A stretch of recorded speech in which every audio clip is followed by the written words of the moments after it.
আসসালামু আলাইকুম। আমি কিয়া রহমান। আমার কুকিং চ্যানেল থেকে আপনাদের সাথে আবার একটা ব্লগ শেয়ার করছি। আশা করছি আপনাদের কাছে অনেক ভালো লাগবে। একটা শান্তির নিঃশ্বাস ছাড়ার যে দিনটা, সেটা হচ্ছে আজকের এই দিনটা, যেটা আপনাদের সাথে শেয়ার করতেছি। আজকে ছিল আমার মেয়ের লাইফের স্কুলের শেষ পরীক্ষা, যেটাকে বলতে পারেন এক কথায় এসএসসি পরীক্ষা। আমার মেয়ে আসলে আজিলও শেষ করছে, এখানে প্রিমারিয়া হচ্ছে শেষ করছে, তারপরে যে মেদিয়া শেষ করলো আজকে।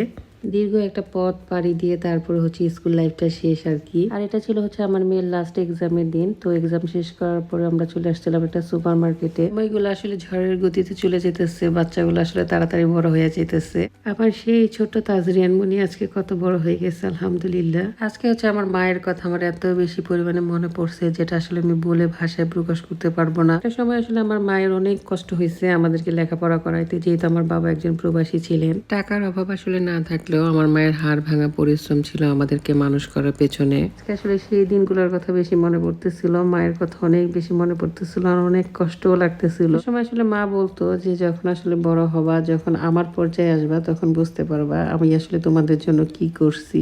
সত্যি কথা বলতে আসলে মা না থাকলে কিন্তু কখনোই ভালো মানুষ হওয়া যায় না। সুপার মার্কেট থেকে আমরা টুকটাক কিছু খাবার কিনে তারপর বের হয়ে গেছিলাম। তারপরে আবার আমি গেছিলাম, কারণ চেরি আমার কাছে অনেক ভালো লাগছিল। আমরা মা মেয়ে বসে আসলে এক বক্স চেরি খেয়ে ফেলছিলাম। তারপর আবার মার্কেটের ভিতরে গিয়ে আরো 2 বক্স কিনে নিয়ে আসি আমি। তারপরে তো চলে আসলাম বাসায়। মেয়ের আসলে স্কুলের শেষ দিনও ছিল, তার সাথে হচ্ছে মেয়ের এক্সামও শেষ হয়ে গেছে। তাই আজকে তো বাসায় একটা ভালো মন্দর আয়োজন হবেই। আসার পর দেখলাম আপনাদের ভাইয়া এখানে অনেক কিছু নিয়ে আসছে। তারপর আমাকে আবার মাছগুলা কেটে বলে এগুলো মেরিনেট করে রাখার জন্য।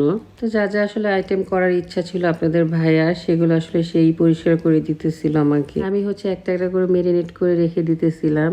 আপনাদের ভাইয়ার আসলে প্রচুর পরিমাণে কাজে প্রেশার চলতেছে, দেখা গেছে সে আসলে সাপ্তাহিক বন্ধটাও নিতে পারতেছে না। যেহেতু মেয়েরও আসলে এক্সাম ছিল, আমারও আসলে ওর সাথে যাইতে হইতো। বাসায় যেহেতু আমাদের আরো 2 মেয়ে আছে, তাদেরকে আসলে রাখার জন্য একজন প্রয়োজন ছিল আমাদের। যার কারণে আর কি আপনাদের ভাইয়ার আজকে ছুটি কাটাইতে হয়েছিল।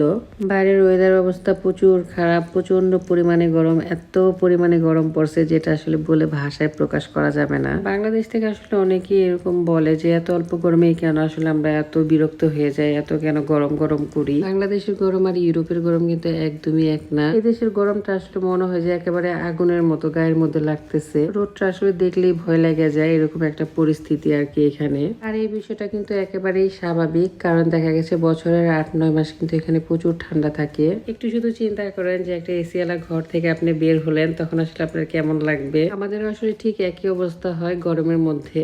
আর এত গরম পড়ছে যে ছোট মেয়ের চুলগুলো আসলে কেটে দিছি বাধ্য হয়েই। মায়ের যেহেতু আসলে ছোটখাটো একটা অয়েলের বিজনেস আছেই, তো এত একটা টেনশনও নাই চুল বড় হওয়া নিয়ে। যারা যারা হচ্ছে অয়েলটা নিতে চাইতেছেন, তারা অবশ্যই আমার পেজে যাবেন, পেজে গিয়ে তারপরে নক করবেন। আর এই যে এখানে হচ্ছে যুদ্ধ শুরু হয়ে গেছে আগুন জ্বালানো নিয়ে। আগুন জ্বালাইতে গেলে আসলে খুবই বিরক্ত লাগে। আগুন জ্বালাতে গেলে দেখা গেছে অনেক বেশি সময় লেগে যায়। মাঝে মাঝে আসলে এত পরিমাণে চাপ পড়ে যায়, আর কাজ করতে করতে একদম বিরক্ত লেগে যায়। আসলে অনেক বেশি খারাপ লাগতেছিল। তারপর আর কি সাসলিকে এই যে মাংসটা গেঁথে দিয়ে তারপরে চলে গেছিলাম আমি ঘরে। আর আপনাদের ভাইয়া হচ্ছে এগুলো সব পুড়ে পুড়ে বাচ্চাদেরকে খাওয়াইতেছিল, আমাকে আসলে ঘরে দিয়ে যাইতেছিল। যাই হোক, সবকিছু মিলিয়ে আলহামদুলিল্লাহ খুবই সুন্দর একটা দিন গেল আমাদের আজকে। আর এইদিকে আমাদের ভাইয়ার এক ফ্রেন্ড হচ্ছে বাংলাদেশে গেছিল, সে আমাদের জন্য কিছু জিনিস নিয়ে আসছে, সেগুলো আর কি খুলে দেখতেছিলাম। এইদিকে ছিল ঝাল আমের আচার, আর এই দিকটাতে ছিল মোরব্বা।